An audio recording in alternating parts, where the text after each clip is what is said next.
When the letter from the school arrived, it wasn't really a letter at all. It was a folded piece of glossy paper, printed in bright colors with tents and smiling fathers and sons, marshmallows on sticks and bold letters that read, Annual Father-Son Camp Weekend, build memories that last a lifetime. I held that flyer in my hands longer than I should have, longer than most fathers probably did. For them, it was just another event to add to their calendar, one more outing in the stream of soccer practices, piano recitals, and neighborhood barbecues. For me, it was a chance. You see, when you're in your late 50s pushing into your 60s, the chances you get with your son don't come around often. They used to be endless: afternoons at the park, late nights building model cars, mornings where he'd crawl into my lap just to tell me about a dream. But somewhere between middle school and high school, the chances dwindled down into something rare and fragile. Now my son Ben was 16, tall, with that impatient way of walking teenagers get, as if the world is always one step behind them. He had friends I didn't know by name, music that sounded more like static to me, and a phone glued to his hand. I wasn't naive. I knew I didn't fit into his world the way I once did. But when I saw that flyer, I thought maybe, just maybe, I could slip back in for a weekend. So I circled the dates in red on the kitchen calendar and told him at dinner. He barely looked up from his plate. "Camp," he said, as if I'd suggested we go dig ditches for fun. "Yeah," I said. "Father-son thing, couple of days in the woods, fishing, campfires, maybe a little hiking." He shrugged the way teenagers shrug, which somehow holds a whole dictionary of meanings. "I don't care, I care too much, I'm embarrassed, I'm tired. I'm scared you'll notice how much this actually matters to me." "Sure," he said finally, stabbing his fork into a piece of chicken. "Whatever." That whatever was all I needed. When the day came, I packed my old duffel. Other fathers probably filled theirs with sleeping bags from sporting goods stores, pre-packed camping kits, sleek lanterns you charge with USB ports. I packed tools. Not the shiny, compact kind that come in plastic cases. No, these were the old ones. A hammer with a wooden handle worn smooth by years of use. A saw that had cut more than its share of planks. A battered tin box of nails that rattled when you shook it. Pliers, a level rope, a folding carpenter's square. Ben watched me pack from the kitchen doorway. He leaned against the frame with his arms crossed, eyebrows pinched together. "Why are you bringing all that?" "Tools," I said simply. He rolled his eyes. "Dad, it's camping. People bring, tents, sleeping bags, food." "I've got food," I said, showing him the cooler of sandwiches and fruit. "And a sleeping bag." "Yeah, but—" He trailed off, shaking his head like I was some ancient relic dug up and dusted off. I wanted to explain it to him, to say, "Son, sometimes the best way to build memories isn't with gadgets or shiny things you buy in stores. It's with your hands, with sweat and time, and the kind of work you can point to when it's done and say that's ours." But I didn't say it. I just smiled and zipped the duffel shut. The drive to camp was quiet. He had earbuds in, staring out the window, and I didn't press him. When we turned off the highway onto a narrow road lined with tall pines, I caught my own reflection in the glass, gray at the temples, lines around the eyes, the kind of face you see on men who have worked with their hands their whole lives. I thought about my father, his hands always scarred from carpentry jobs, his back bent but his pride tall. He used to say, "A man leaves something behind, not just in people but in things he's made." When we pulled into the campground, the parking lot was already full. SUVs and shiny trucks, fathers unloading coolers, tents that popped up like magic from bags, foldable chairs in bright colors, propane grills.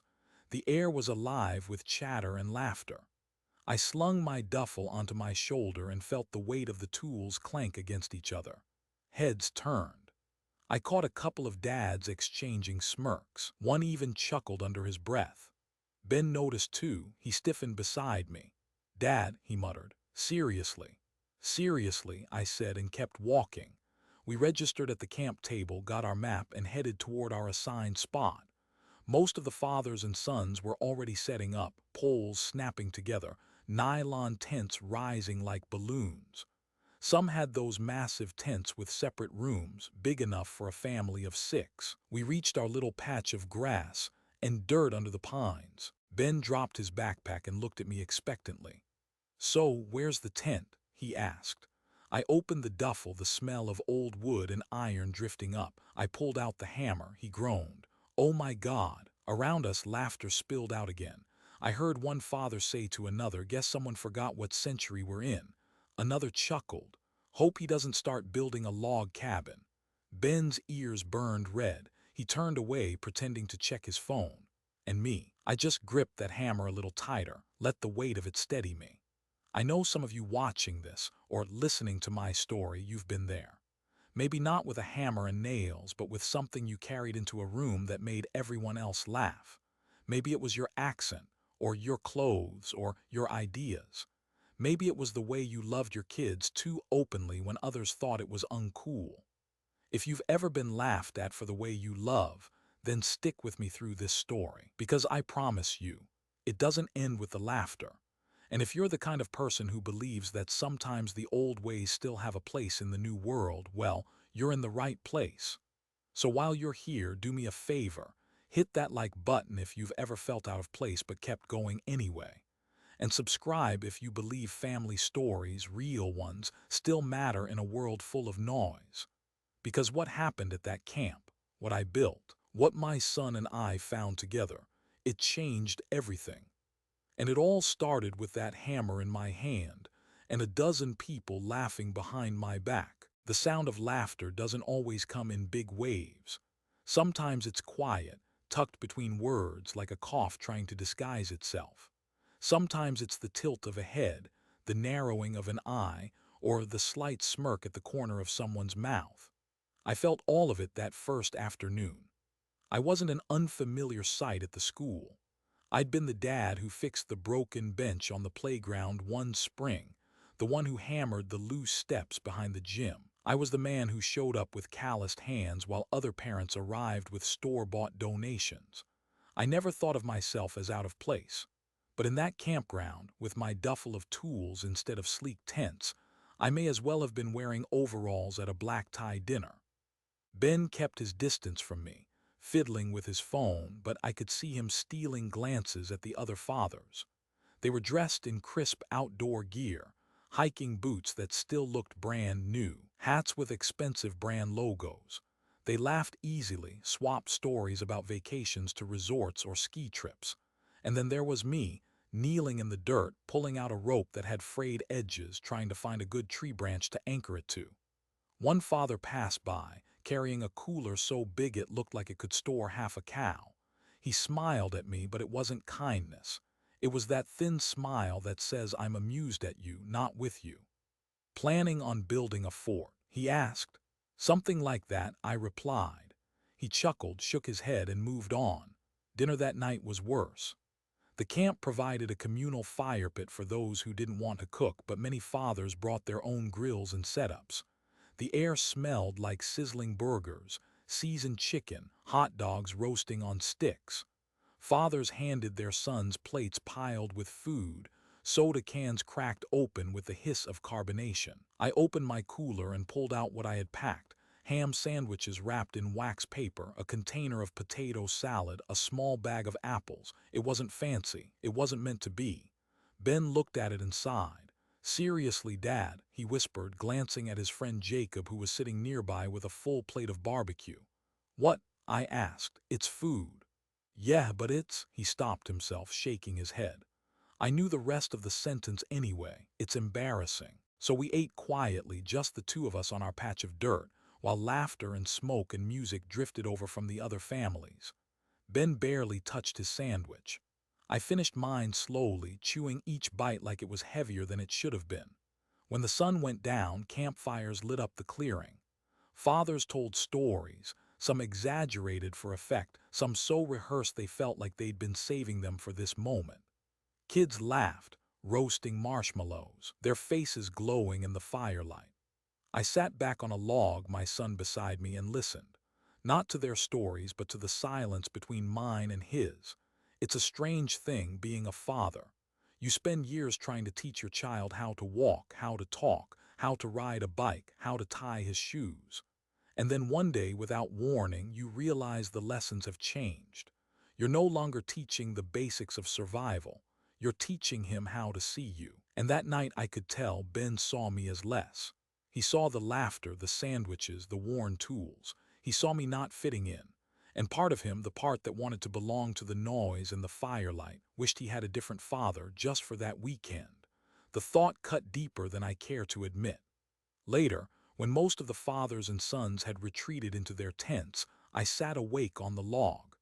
My sleeping bag lay unrolled beside me, the rope I'd half-heartedly tied earlier drooping between two trees. Ben was already asleep, turned away from me, his breathing steady. I stared at the stars. They were bright that night, scattered like nails across a dark plank. My father used to say the stars were God's way of showing us that light can still punch holes in the deepest dark. I thought about the flyer again, build memories that last a lifetime. Was this what they meant? A boy embarrassed of his father, a father trying too hard, laughter ringing in the background like nails tapping on wood. I could have given up then, packed up my tools, pitched a simple tent and blended in. No one would have laughed anymore. Ben might have even breathed a sigh of relief.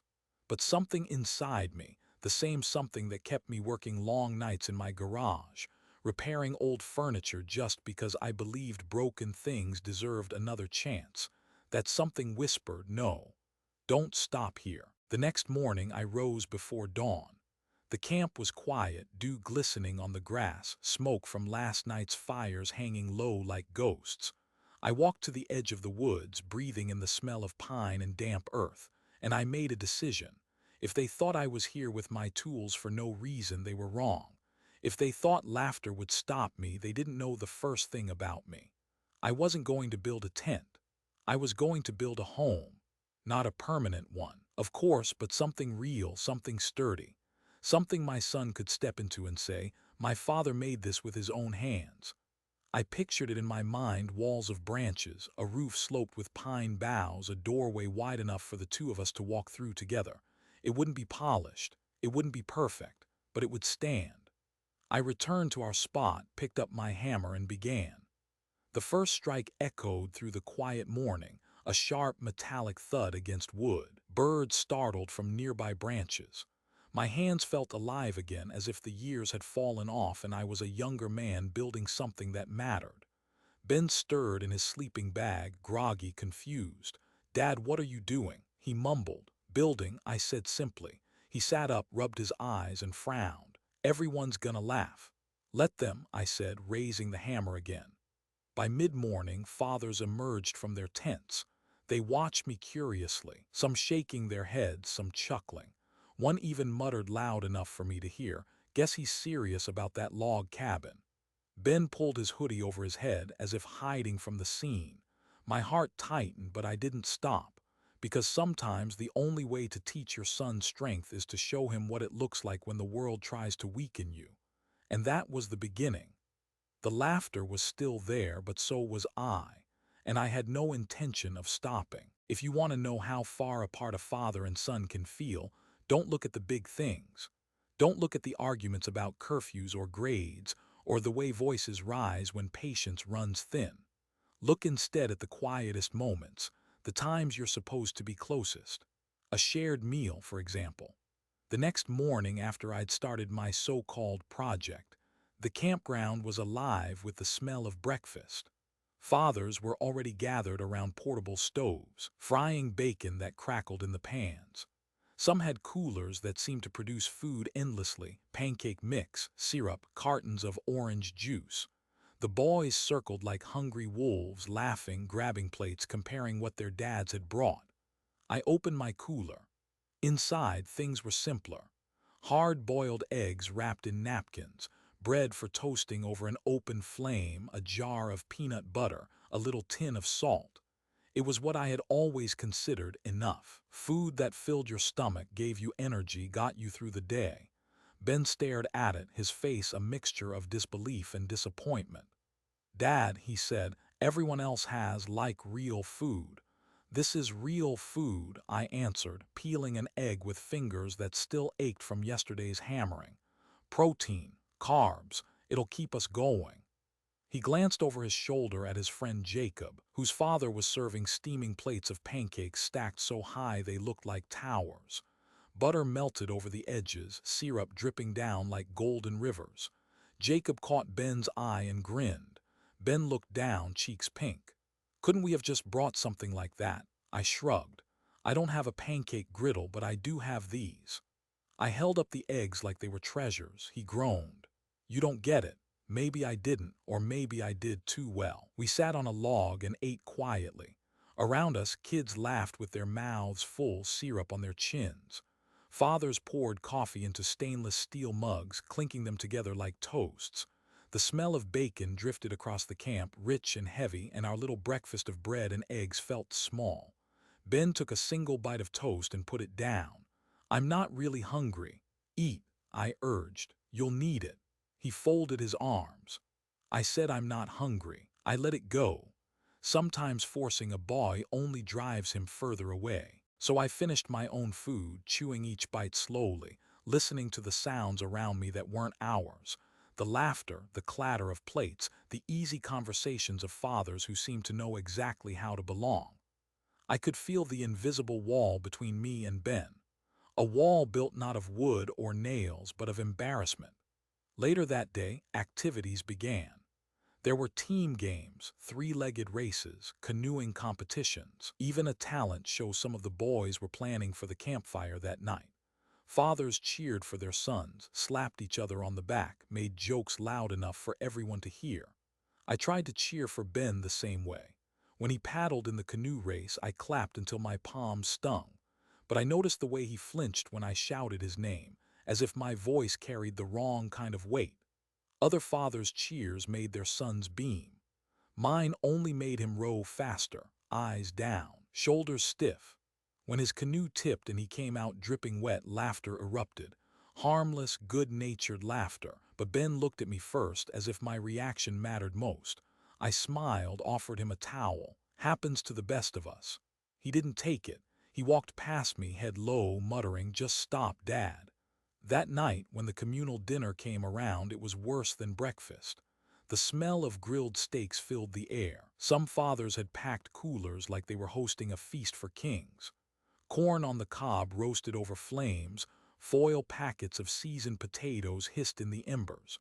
The boys gathered in circles, plates balanced on their laps, talking about whose dad was the best cook. I opened my cooler again. The sandwiches I'd packed for dinner were still there, slightly damp from the ice. Ham and cheese on white bread, nothing more. Ben saw them and shut his eyes tight, like the sight alone was too much. "Dad, seriously." "What?" I asked. "It's food." "Yeah, but it's—" He didn't finish, but I knew the word again. Embarrassing. He sat a little further away from me, closer to Jacob and the others. I watched him laugh at jokes I couldn't hear, take bites of steak offered from another father's plate. He didn't touch the sandwich I set next to him. I ate mine alone. There's a silence fathers carry. It isn't the silence of ignorance or not knowing what to say. It's the silence of knowing too much, of realizing that anything you speak will only widen the gap.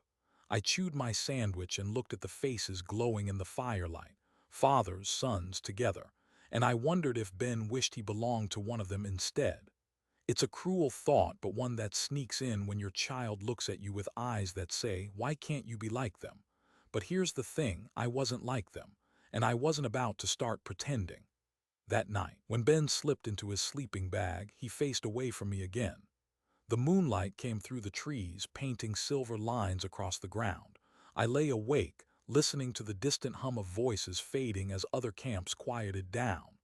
I thought of my own father again, how he never once bought me something shiny just to keep me from feeling left out, how he gave me his time instead, his sweat, his patience, his calloused hands guiding mine. I remembered the first chair we built together, crooked, uneven, one leg shorter than the others, but I'd sat in it proudly because it wasn't about the chair. It was about him and me, side by side, creating something. I turned on my side, looked at my son's back, his shoulders rising and falling with sleep, and I wondered if he'd ever feel that way with me, or if I was too late. The laughter from earlier still echoed in my ears. The comparisons, the glances, the way he'd leaned away from me. But deep down, beneath the ache, a small ember of determination glowed. They could laugh at me all they wanted. They could call me old-fashioned, outdated, embarrassing. But before this camp was over, I was going to build something my son would never forget. The second night at camp, after the fire had died down and most fathers had zipped themselves into their tents, I sat awake again. My back leaned against a tree, my hands folded loosely across my lap. Ben was asleep, though even in sleep he seemed turned away from me, as if embarrassment followed him into dreams. The sky was wide and scattered with stars. Pines whispered in the breeze. Somewhere an owl called. And that's when it struck me. Not like a bolt of lightning, but like a slow dawn creeping over a horizon you didn't know you'd been waiting for. I couldn't keep pretending. I couldn't keep showing up with half measures and hoping they would fill the space between us. If I wanted Ben to remember this weekend, not as a collection of small humiliations, but as something alive, something proud, then I had to do more than survive it. I had to build something. I looked at the tools laid out by the duffel, the hammer, the saw, the nails rattling in their tin box. My fingers brushed across them the way a musician touches strings before a song. A tent wouldn't do, not for me, not for us. I decided we were going to have a cabin. The next morning, dew clung to the grass and sunlight filtered through the branches in long golden stripes. Fathers were already stirring, pouring coffee, their laughter low and lazy. Ben rubbed his eyes and sat up. He saw me kneeling by the tools, already sketching in the dirt with a stick lines, squares, angles that only made sense to me. "What are you doing?" he asked, his voice groggy but edged with suspicion. I smiled. "Planning. For what?" "For something better than a tent." He blinked, then frowned. "You don't mean—" "Exactly," I said. "We're going to build ourselves a cabin." He stared at me like I just said we'd fly to the moon with duct tape and a ladder. "Dad, no, no way. Everyone's gonna laugh even more. It's crazy." I leaned on the stick like it was a cane, looked him square in the eye. "Ben, people already laugh. That part doesn't change. What can change is what we do with it." He shook his head, pulling his hoodie tighter around him. "I just want a normal camp weekend. Why can't you be like the other dads?" The words landed heavier than he intended. But I didn't flinch. "Because I'm not the other dads," I said softly. "And neither are you." By mid-morning, I began collecting branches, scanning the forest floor for ones thick and long enough to serve as beams. My hands were steady, my pace deliberate.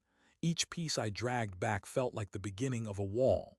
Ben trailed behind me, his face a storm of emotions, confusion, embarrassment, a flicker of something else he tried to hide. "Dad, seriously," he muttered. "This is going to be a disaster. We don't even have the stuff for it. We've got wood, we've got tools, we've got time." "Yeah, but you don't know how long that'll take. Everyone else is just having fun." I stopped, turned to him. "Do you think this isn't fun for me?" He looked startled, like he hadn't thought of it that way. "I don't want marshmallows and folding chairs," I said. "I want to leave this weekend with something we can point to and say, that's ours, we made it." He scowled, but his silence said more than words. He wasn't convinced, but he wasn't leaving either. Around us, the camp buzzed with curiosity. Fathers nudged each other, smirking, pointing in my direction. Some made jokes loud enough for me to hear. "Looks like he's setting up for a construction site. Maybe he'll charge us rent. Hope he's got a building permit." The laughter rose and fell like waves on a shore. I drove the first nail into a crossbeam. The metallic crack rang through the trees, sharp, defiant. It silenced a few chuckles for a moment before they resumed again. Ben buried his hands in his pockets, cheeks red. "Dad, stop, please, you're making it worse." I rested the hammer on my thigh, looked at him with steady eyes. "Son, one day you'll learn something important. Worse for them doesn't always mean worse for you. Sometimes the thing people laugh at is the very thing you'll carry proudly when the laughter's gone." He shook his head, frustrated. "You always have to make everything weird." "Maybe weird is just another word for worth remembering," I replied. That night, while others sat by the fire trading stories, I kept working by the dim light of a lantern. The wood creaked, nails groaned as they sank in, and slowly, very slowly, the skeleton of a cabin began to emerge. Two upright posts, a beam across the top. Rough, imperfect, but undeniably real. Ben sat nearby, arms wrapped around his knees, torn between wanting to walk away and not wanting to miss what came next. "Why do you care so much about this?" he asked finally. His voice was quiet, almost swallowed by the crackling fire from other camps. I paused, hammer midair. "Because when I was your age, my father built our porch from nothing, just wood, nails, and his two hands. He made a place where we sat together every evening. It wasn't just boards and nails. It was time. It was presence." I set the hammer down and looked at him. "This cabin isn't just wood, Ben. It's my way of saying I'm here for you, always." For the first time, he didn't roll his eyes. He didn't smirk. He just looked at me, lips parted like he wanted to say something but couldn't. And that silence felt more powerful than any laughter around us. The work wasn't easy. My hands blistered, my back ached, sweat dripped down my temples even in the cool night air. But every strike of the hammer felt like a heartbeat, steady, alive. And though my son still carried his embarrassment like a shield, I could see it shifting. Each time he glanced at the posts rising from the ground, something softened. Curiosity, respect maybe, or at least the beginning of it.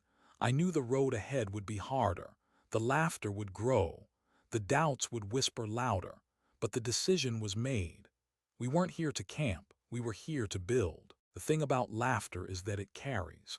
You can be 20 yards away, hammer in hand, sawdust at your knees, and you'll still hear it slicing through the air as if it were meant only for you. That morning I was bent over a piece of wood, sawing it into shape. The rhythm was steady, back and forth, the teeth biting into the grain, singing their old familiar song. To me it sounded like progress. To them it must have sounded like comedy. "Look at that," one father said, his voice not even lowered. "Guys trying to build a house out here." Another chuckled. "What's next? Plumbing? Maybe he'll run us electricity too." The group around him laughed, the kind of laughter that isn't cruel enough to start a fight but sharp enough to cut just the same. I kept sawing. But I didn't need to turn around to know Ben was standing stiff beside me, face burning, wishing the earth would open up and swallow him whole. "Dad," he hissed under his breath. We're all staring. "Let them," I murmured, eyes fixed on the cut. "Can't you just stop, please? We could still put up a tent, just be normal for once." The words "be normal" landed like a stone in my chest. Normal, as if what I was wasn't enough. I swallowed hard and set the saw down, not because I wanted to stop, but because I needed to look at him. His eyes darted anywhere but mine, flicking nervously to where his friends were watching from a distance. "I know this is hard on you," I said softly. "I know it feels like the whole camp is laughing, but son, sometimes you've got to decide what's louder, their laughter or your own heart." He groaned, dragging a hand over his face. "Why do you always have to say stuff like that? Can't you just camp like everyone else?" I didn't answer. Some questions aren't meant to be answered in words, only in time. By noon, I had 4 posts upright, lashed together with rope. It was the skeleton of something, still fragile, still awkward, but unmistakably the beginning of walls. A few boys wandered over, curiosity outweighing mockery. "Is that like a cabin?" one asked. "Looks more like a playground," another giggled. Their fathers called them back, not wanting them too close to my construction site. I heard one mutter, "Don't want him thinking that's how real camping's done." Real camping. I pressed a nail against the wood, raised the hammer. Each strike rang out like punctuation against their words. Bang, bang, bang. Ben had retreated to the edge of our little patch, kicking at pine needles with his sneaker.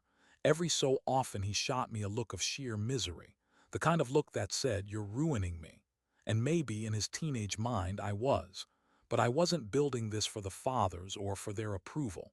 I wasn't even building it for myself. I was building it for him, though he couldn't see it yet. By late afternoon, the comments had grown bolder. Fathers passed by in small groups, sometimes pausing just long enough to shake their heads. "Going all little house on the prairie, huh? Bet he thinks he's a pioneer. Should have brought him a bonnet instead of a backpack." Laughter followed each remark like a trail of smoke. Ben's fists clenched at his sides. He walked over, voice low and sharp. "I can't do this, Dad. I can't be the kid with the crazy father. Do you get that? Everyone's laughing at me too." I laid the hammer down, wiped sweat from my brow, and looked at him. Really looked.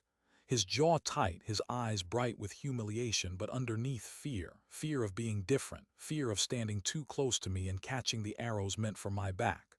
"I know," I said quietly. "I know it feels unbearable. But son, listen to me. Sometimes the things that embarrass you today will be the very things you thank me for tomorrow." He shook his head violently. "You don't get it, you never get it." Then he stormed off toward the games field where other boys were tossing a football. He didn't look back. I stood alone beside the half-born frame of the cabin. My shirt clung with sweat, my palms stung from splinters, and my heart ached with the echo of his words. It would have been easy to stop then. Easy to pack it all up, retreat into the safe anonymity of a nylon tent, pretend this had never been my plan. It would have spared him embarrassment. It would have spared me the stares. But I didn't pick up the hammer because it was easy. I picked it up because it was necessary. I thought of my father again, bent over that porch in the heat of summer, neighbors shaking their heads at the uneven beams, at the old man who insisted on building it himself instead of hiring help. And I remembered how, every night after supper, we'd sit on that crooked porch together. How I'd rest my head against his shoulder, feeling the rough fabric of his work shirt, the smell of sawdust still clinging to him. No one remembers the neighbor's laughter. I only remember him. So I raised the hammer again. As evening settled in, the cabin's frame grew sturdier. A roofline suggested itself, crude but promising. My muscles trembled with fatigue, but my spirit held steady. Some fathers had grown quiet now, no longer laughing, though smirks still lingered. Others still found their jokes. "Guess he's serious. Hope he brought a realtor." Their words fell around me like leaves. I didn't bother brushing them away. The lantern burned late into the night, casting long shadows across the beams. Alone I worked, sweat dripping, nails bending, rope straining. And though my son's laughter wasn't among the campfire songs, I carried a stubborn faith. One day he'd see what I was really building. Not just walls, not just a roof, but a memory strong enough to outlast their laughter. The laughter didn't stop, not entirely. By the third day it had become part of the soundtrack of the camp. The thud of my hammer, the scrape of my saw, and somewhere in the distance, the chuckle of another father who thought I was out of my mind. But that morning, as I bent to tie a beam into place, the laughter seemed further away. What I heard most was the crunch of sneakers in pine needles. Ben's sneakers. He walked up quietly, his steps hesitant, as though each one was a decision. Stopped just behind me. I could feel the heat of his silence before he spoke. "Dad," he whispered. I paused, rope in hand, waiting. "Please stop." His voice cracked slightly, not loud enough for others to hear, but loud enough to pierce me straight through. "They won't stop laughing, and I can't take it anymore. I'm the one who has to sit with them, eat with them. They look at me like I'm the kid with the weird dad." The words hurt not because they were cruel, but because they were true to him. In his 16-year-old world, reputation was currency. Belonging was survival, and here I was bankrupting him with every swing of the hammer. I turned, wiping sweat from my brow, and met his eyes. They were glossy, though he'd never admit to tears. His jaw was tight, shoulders hunched as if bracing for me to argue. "Ben," I said softly, I know you're embarrassed. I know it feels like I'm making you carry something heavy in front of everyone, and maybe I am." He looked down, scuffing the dirt with his shoe. "But son," I continued, "one day you'll learn something. People will always laugh at what they don't understand. What matters is what you build in spite of it." He shook his head fiercely. "You don't get it. I don't care about building. I care about not being laughed at. I just want to fit in for once." The words hit me harder than any hammer swing. I thought of all the times I had wanted to fit in, too. The school dances I never attended because I couldn't afford the right clothes. The neighborhood gatherings where my father's truck looked shabby next to polished cars. I remembered wishing he would just blend in just once. But when I grew older, I realized something. He hadn't been trying to blend. He had been trying to stand. I stepped closer, rested a hand on Ben's shoulder. He tensed but didn't pull away. "Ben," I whispered, "this isn't about fitting in. It's about standing up. For who you are, for where you come from, for what you can make with your own two hands. This cabin, it's not just wood, it's a piece of me I'm trying to give to you." He looked at me then, really looked. For a second his defenses cracked. His eyes flickered with something, confusion, maybe curiosity, maybe a tiny shard of belief. "Why does it have to be so hard?" he muttered. "Because the things worth remembering usually are," I said. For the rest of that morning, he lingered nearby. He didn't help, not yet, but he didn't walk away either. He sat on a log, arms crossed, pretending not to watch. Every time I lifted the hammer, I could feel his eyes flick toward me, then away. At one point, another father walked past with his son, shaking his head. "Still at it, huh?" he called. "Still at it," I replied without looking up. When they passed, I noticed Ben's posture shift. He wasn't proud yet, but he wasn't shrinking either. Something was changing. That evening, as the campfire blazed in the clearing, kids roasted marshmallows on sticks. The smell of sugar and smoke hung heavy in the air. Ben sat a few feet away from me, laughing weakly at a joke Jacob told. But his eyes kept drifting back to our half-built cabin frame, lit faintly by the lantern I'd left burning. When the fire died down and the crowd scattered to their tents, he walked back with me. Neither of us spoke until we reached our spot. "Dad," he said quietly. "Yes." He hesitated, shoving his hands into his hoodie pocket. I don't get why you care so much about this, about building, about being different." I looked at the frame silhouetted against the moonlight. "Because when you're my age, son, you realize that the things people laughed at were the only things worth remembering. No one remembers the tents. They'll remember this." He was silent for a long time. Then he said, almost too soft to hear, "What if I don't want to remember it?" The question sliced deeper than he knew. I took a breath, steadied my voice. "Then maybe one day when you're older you will, even if it takes years, even if it takes me being gone. You'll remember, and it'll mean something then." He didn't answer, but he didn't walk away either. He sat beside me on the log, the closest he'd been in days. And for a moment the silence between us wasn't heavy. It was almost comfortable. Later that night, after he fell asleep, I stayed awake watching him. His face was softer in sleep, his brow smooth, his lips slightly parted. He didn't look like a boy embarrassed by his father. He looked like the child I once carried on my shoulders, the boy who used to ask me to tell him bedtime stories about heroes who built kingdoms with nothing but courage and stone. And I realized I wasn't just building a cabin. I was trying to remind him that heroes don't come from fitting in. They come from standing out, even if the world laughs first. So I picked up the hammer again, the lantern throwing long shadows, and I kept building into the night. Because somewhere under all that embarrassment, my son had whispered the truth. He didn't understand yet, but he would. One day. The days that followed blurred into the sound of nails and the ache of muscles. Each morning I rose before the others, before the smoke of their fires curled into the sky, before the laughter began. I tied rope, lifted beams, sawed until my arms shook. By noon, blisters had opened across my palms, raw and angry. The hammer left crescents in my skin. At night, I fell asleep against unfinished walls, my body heavy as stone. It wasn't glamorous work. It wasn't quick either. While other fathers spent their hours fishing or laughing over coffee, I was bent over wood, sweat soaking my shirt.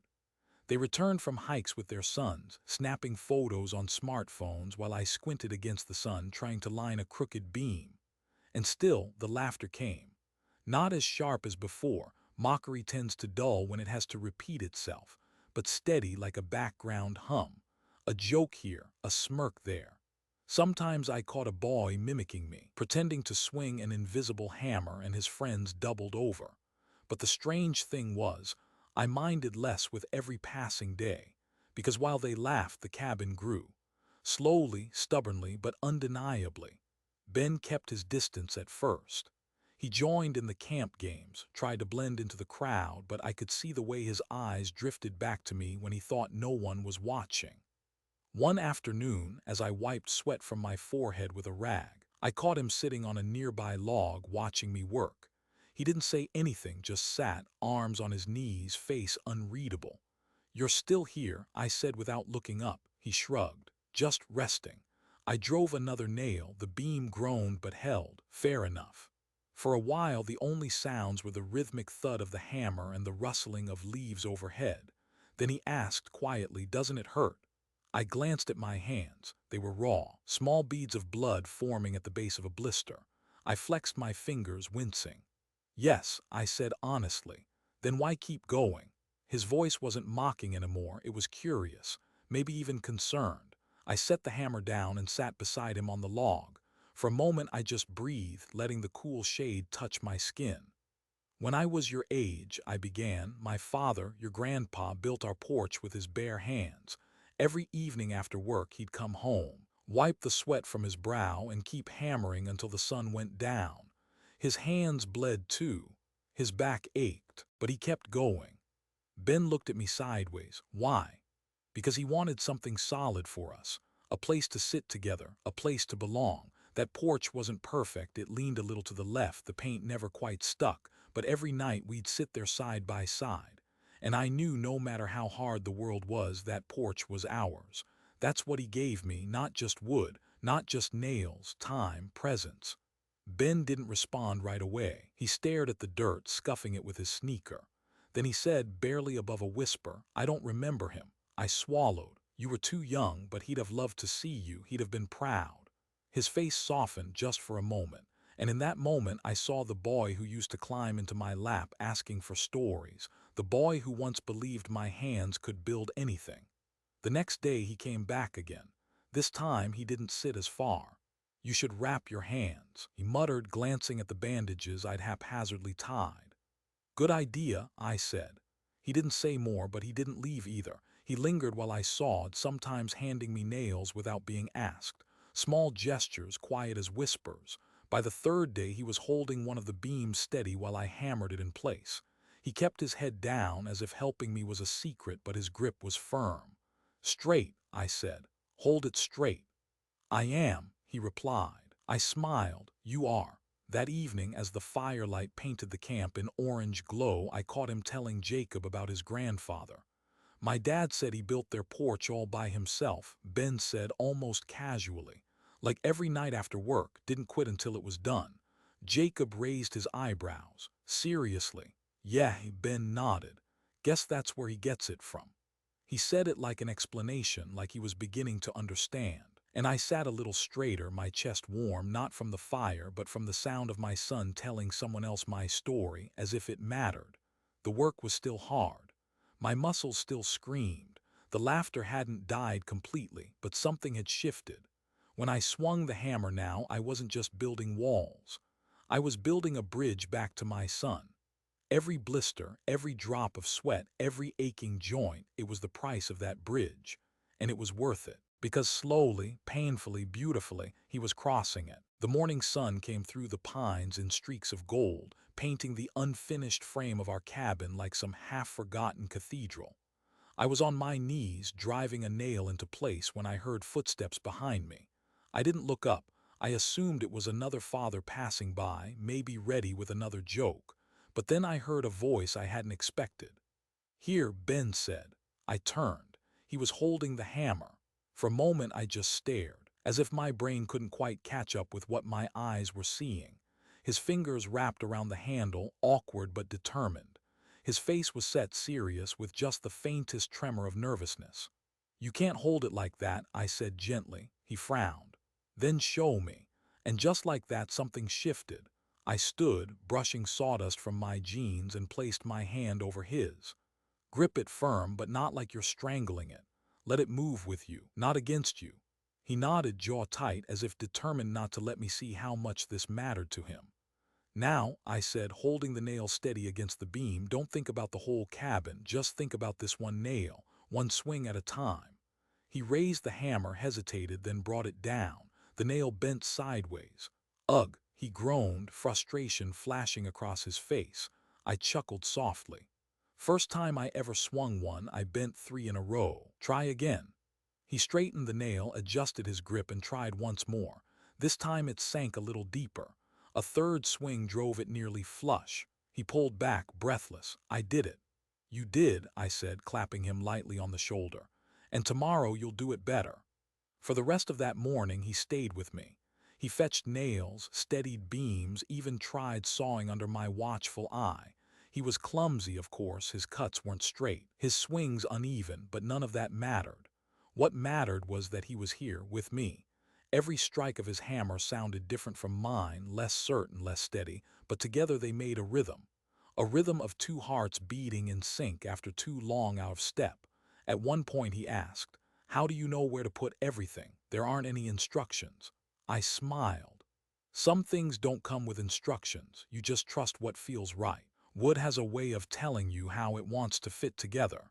He gave me a skeptical look. That sounds kind of weird. Maybe, I said.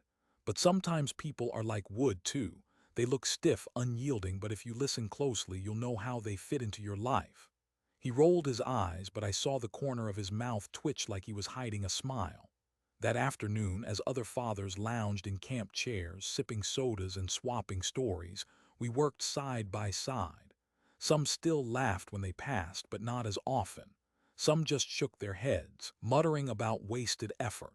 Ben didn't seem to hear them anymore, or maybe he just didn't care as much. At one point, Jacob wandered over, curiosity getting the better of him. "Dude, are you really helping him build that thing?" he asked, half incredulous, half impressed.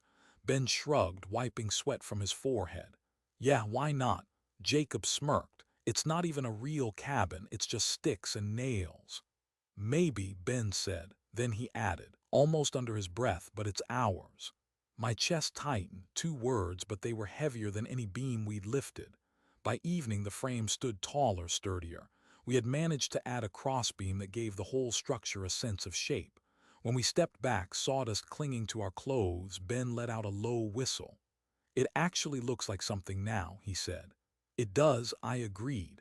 "Think it'll stand?" I looked at him, "Not the cabin. It already has." He rolled his eyes again, but this time he didn't bother hiding his smile. That night, as we sat by the fire, he didn't drift off to join the other boys. He stayed near me, poking at the flames with a stick. "Tell me more about Grandpa," he said suddenly. I blinked. "What do you want to know?" "I don't know anything, what he was like." So I told him. I told him about the way my father whistled when he worked, how he could fix anything with a scrap of wire and a bit of patience. I told him about the porch again, about the crooked chair we built together, about the night we sat in silence after an argument, both too stubborn to apologize, and how he reached over and put a hand on mine anyway. Ben listened quietly, eyes on the fire. When I finished, he nodded slowly. "Sounds like he was kind of like you." I smiled faintly. "I'd take that as a compliment." Later, when the camp quieted and we crawled into our sleeping bags, he turned toward me instead of away. His voice was soft in the dark. "Dad, yeah, I don't know if I'll ever be good at this stuff, the building, the tools." "You don't have to be," I said. "You just have to try, that's enough." He was quiet a moment, then, "I'm glad you didn't stop." I swallowed hard, the words catching in my throat. "Me too, son, me too." Sleep came easier that night. My hands still throbbed, my back still ached, but my heart felt lighter. For the first time, it wasn't just me building the cabin. It was us. And though the walls were only half finished, I knew, deep in the marrow of my bones, that something more important had already been built. A bridge. A bond. A memory neither of us would forget. By the time the fourth day broke, the cabin was no longer a joke. Not quite a triumph, not yet, but no longer a punchline either. Where there had been only crooked beams and rope, there now stood walls. Not solid ones, not sealed against wind or rain, but enough that you could see where a door might be, where a roof might rest. The skeleton of a home. Ben and I stood back, covered in sawdust and sweat, our shirts sticking to our backs. He let out a low whistle. "It looks like a real cabin," he said, almost surprised at his own words. "It is," I replied. He smiled just briefly, then caught himself, like pride was a secret he didn't want to show too soon. The laughter hadn't disappeared entirely, but it had changed. At first it was sharp, mocking, a chorus of fathers trying to drown out what they didn't understand. Now it was quieter, more uncertain. A smirk here, a shake of the head there, the kind of laughter people use when they are not sure if they're wrong. And then, one by one, children began to drift closer.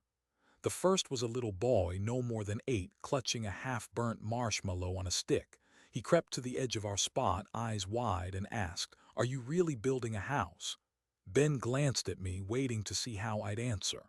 "Something like that," I said with a smile. "Want to see?" The boy nodded eagerly. He circled the frame, running his hand across the wood. "It's cool," he whispered almost reverently before darting back to his camp. By afternoon, more kids had gathered. They stood in a cluster, pointing, whispering, daring each other to step closer. Some did. They peppered me with questions. "Where's the kitchen? How do you make a roof? Can I help?" Their fathers called them back, uneasy. But the children came anyway, drawn not by perfection, but by the miracle of something becoming real before their eyes. I saw it happen slowly, the shift in Ben's posture. At first he had slouched, shoulders curled in on themselves, embarrassed to be near me. But as more kids crowded around, asking questions, admiring the work, he began to stand straighter. He even answered for me sometimes. "This beam's mine," he said once, patting a crooked plank he had hammered in place. "I helped with this part." The words weren't loud, but they carried enough weight to make me stop, hammer midair, just to savor them. Our cabin. Our part, our claim. That night, as the fire cracked in the center of camp, I noticed fewer fathers laughing. Some still did, quietly, but more of them just watched. One man, the same who had joked about plumbing earlier, approached me as I stoked the lantern beside our frame. "Didn't think you'd get this far," he admitted, his voice low enough not to carry. I shrugged. "Most things worth doing look impossible at first." He chuckled, but it wasn't cruel this time. It sounded almost respectful.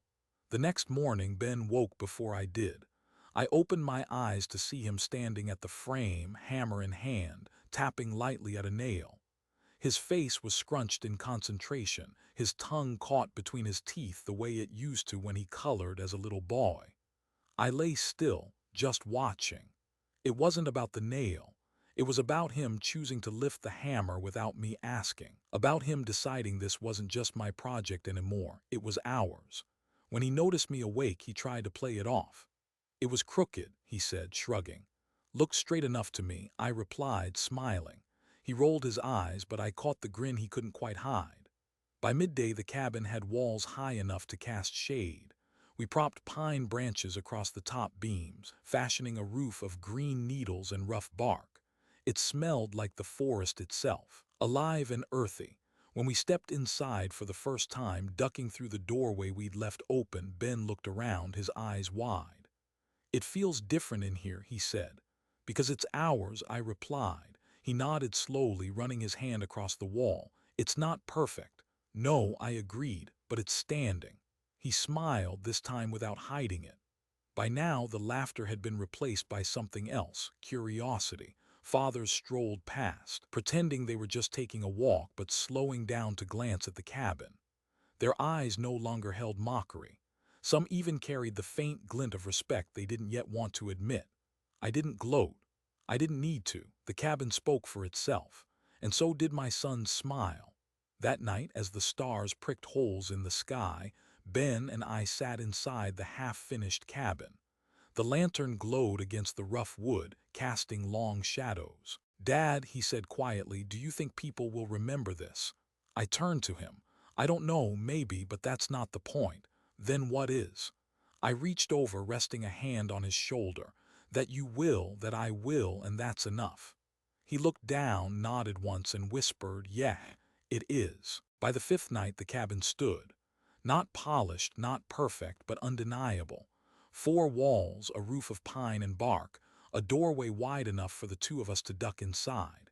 It leaned here and there, the beams weren't straight, but it held. It breathed. It was ours. Ben and I stood outside, staring at it the way you stare at something you didn't believe could exist until it did. My hands were raw, bandaged where the blisters had torn open. His fingers bore small bruises from clumsy swings of the hammer. Our clothes were streaked with dirt, our shoes stained with pine sap. And yet in that moment, I don't think either of us had ever felt prouder. "It's real," he whispered. "Of course it is," I said. He touched the doorway gently, as if afraid it might vanish if he pressed too hard.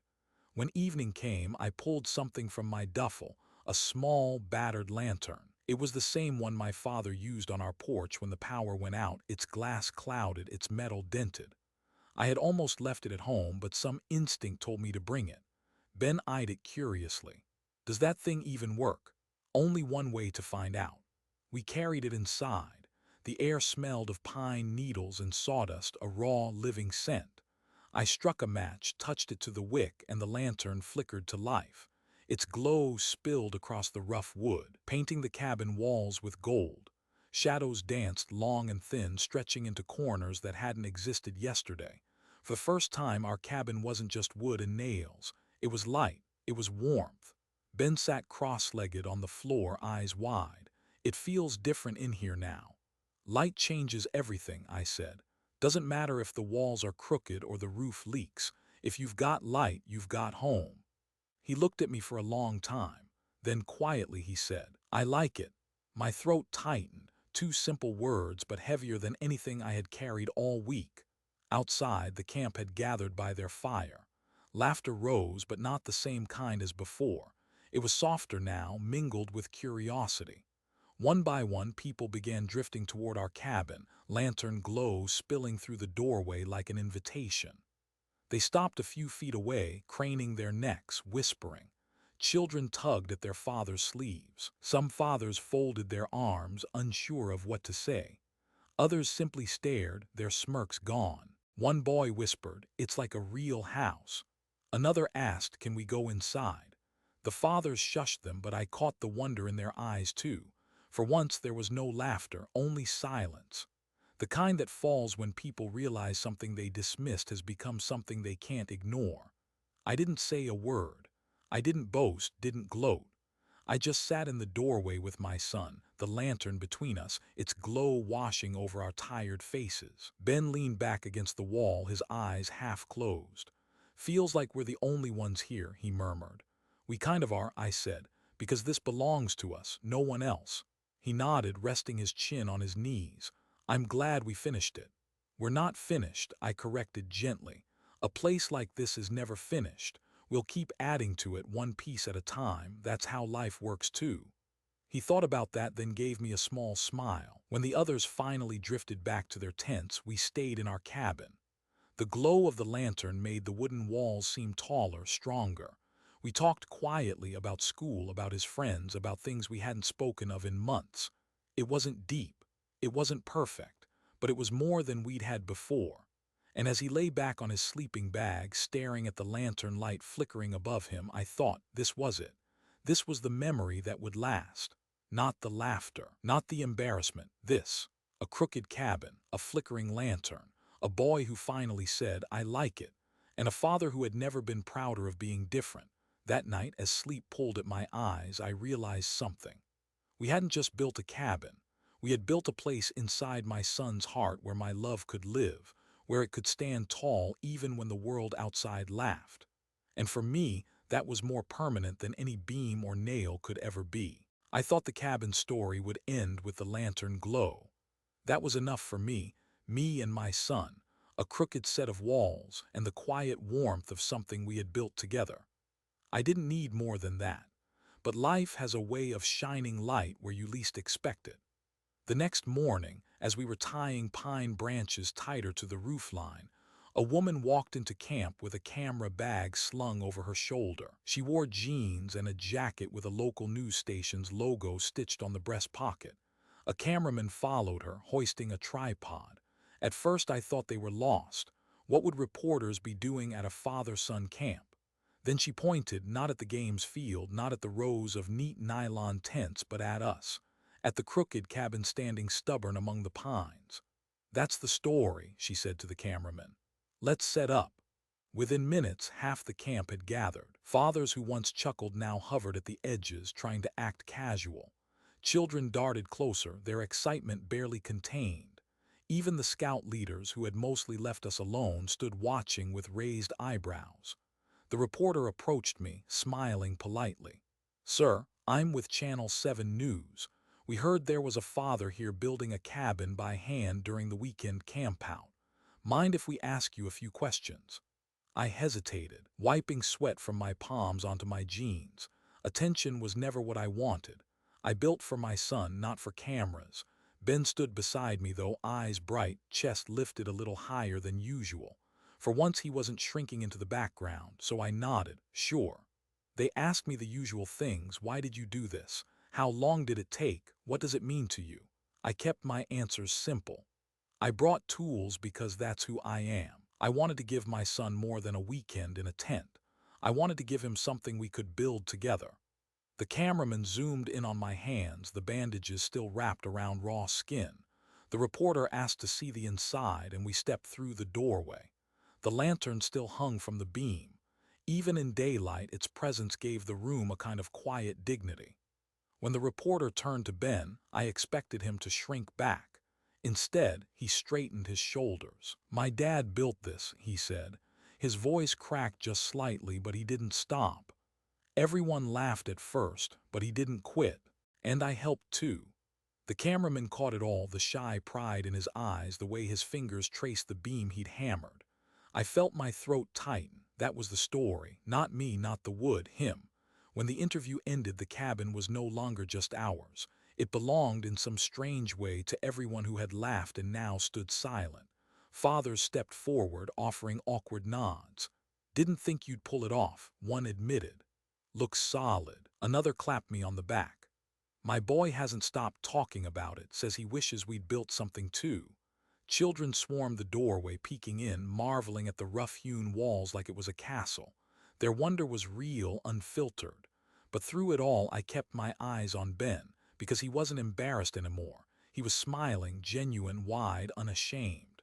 When Jacob came over and said, "Dude, this is actually awesome," Ben didn't look away. He stood taller. "Yeah," he said simply, "it is." That evening, as the sun sank behind the trees, the reporter and cameraman packed up. "We'll run this story tonight," she told me. "People could use a reminder of what fathers and sons can do together." I thanked her politely, though I wasn't sure what to feel. Fame wasn't what I wanted. Attention wasn't the point. Later, as the campfire crackled and kids toasted marshmallows, fathers asked me questions: what tools I'd used, how long it had taken, if I'd been a carpenter by trade. I answered as best I could, but my mind wasn't on them. It was on the boy sitting beside me, sticky marshmallow on his fingers, shoulders relaxed, a quiet pride in his face. For the first time, I didn't feel like an embarrassment to him. I felt like his father again. That night back in the cabin, Ben lay in his sleeping bag, staring at the lantern glow. He was quiet a long time before speaking. "Dad." "Yes, I think I get it now." "Get what?" "Why you didn't stop, why you kept going even when everyone laughed." I waited, my heart still. "Because it wasn't about them," he said. "It was about me, about us." I closed my eyes, letting the words sink deep. "That's right." He turned on his side, facing me. "Thanks, Dad." For a moment I couldn't speak. I just reached across the space between us, resting my hand on his arm. "Always," I whispered. The cabin wasn't perfect. It would never win awards for architecture. Its walls would eventually fall back into the earth. But what we built inside it, that would last. The laughter had faded. The respect of strangers had arrived. But none of that mattered. What mattered was that my son finally saw me. And in his eyes, for the first time in a long time, I was enough. The last night of camp arrived with a sky clear as glass. Stars hung like nails driven into a black plank, steady and unshakable. The air was cool, carrying the smell of smoke and pine. Most fathers gathered at the fire one final time, trading phone numbers, making plans to meet again. Their laughter was warm now, not sharp. But Ben and I didn't join them. We sat inside the cabin, our cabin. The lantern glowed between us, its light bouncing off rough boards, making them look richer than they really were. The pine branches above us rustled whenever the wind passed through, whispering like an old song. Ben lay on his sleeping bag, arms folded under his head, staring at the ceiling. I sat with my back against the wall, legs stretched, listening to his breathing and the faint creak of the wood settling. For a long time, neither of us spoke. And for once, the silence wasn't heavy. It was comfortable. Finally, he broke it. "I can't believe we did it." "We did," I said. "It's not perfect." "No," I agreed, "but nothing worth keeping ever is." He smiled faintly, eyes still on the ceiling. When the kids were looking at it today, when Jacob said it was cool, I felt different. How so? Like I wasn't embarrassed anymore, like I was proud. I studied his face, the way the lantern light softened his features. He wasn't the little boy who once held my hand at the park. He wasn't quite the man he would become. He was something in between, halfway built like the cabin itself. That's the thing about building, I said quietly. It takes time, it takes mistakes. It takes people laughing at you because they can't see the end yet. But when you stick with it, even through the blisters and the doubt, one day you look around and realize you've made something that lasts. His eyes met mine. For once, he didn't look away. Later, as the camp grew quiet, he asked about my father again. What do you think Grandpa would say if he saw this? I swallowed, my throat tight. He'd probably laugh too, but not the way they did. He'd laugh because he'd understand. He'd say, "Took you long enough." Ben chuckled softly, then grew serious. I wish I remembered him. You remember him through me, I said, and maybe one day your son will remember me through you. He nodded slowly, as if tucking the thought into a pocket he'd carry for later. When the lantern finally burned low, we lay in the glow until sleep pulled us under. The cabin creaked around us, imperfect, unfinished, but strong enough to hold two people who had been further apart than either wanted to admit. I dreamt of porches and crooked chairs, of laughter that no longer hurt, of a boy becoming a man beneath a roof we'd built with our own hands. The next morning, we packed our things. Most families rolled up their tents in minutes, neat and quick. We took longer. Taking down a cabin, even a temporary one, wasn't easy. Ben stood by me as we dismantled the beams, stacking wood carefully. His hands were blistered too, but he didn't complain. As we loaded the last pieces into the truck, he turned to me. "Do you think people will forget about it?" "Maybe," I said, "but we won't." He nodded. "Good, because I don't want to." And in his voice I heard the truth. We had built more than walls. We had built a memory, a bridge, a home that would live inside him long after the last nail was pulled. Driving away from camp, the cabin now just pieces of wood in the back, I glanced at my son. He wasn't looking out the window this time. He wasn't hiding behind earbuds. He was sitting upright, staring straight ahead, a quiet pride in his face. "Dad," he said suddenly, "thanks for not giving up." I tightened my grip on the wheel, blinking hard. "Always, son, always." And that's the story. They laughed when I brought tools to the father-son camp. They mocked, they whispered, they called me old-fashioned, crazy. But in the end, what I built wasn't just a cabin. It was a place where my son and I met again after years of distance. A place where his embarrassment turned into pride. A place where he could finally say, "That's ours." And maybe one day, when he's older, he'll build something of his own, not because the world approves, but because love taught him how. To those of you who have listened all the way through, thank you. Maybe you've been laughed at for the way you love, or for holding on to something others call old-fashioned. Maybe you've carried tools when the world thought you should carry something shinier. Don't stop. Because the things we build with our hands and with our hearts are the things that outlast the laughter. From me to you, I wish you health and strength and family to share it with. May you always have a place, however crooked, to call your own. Thank you for listening to my story.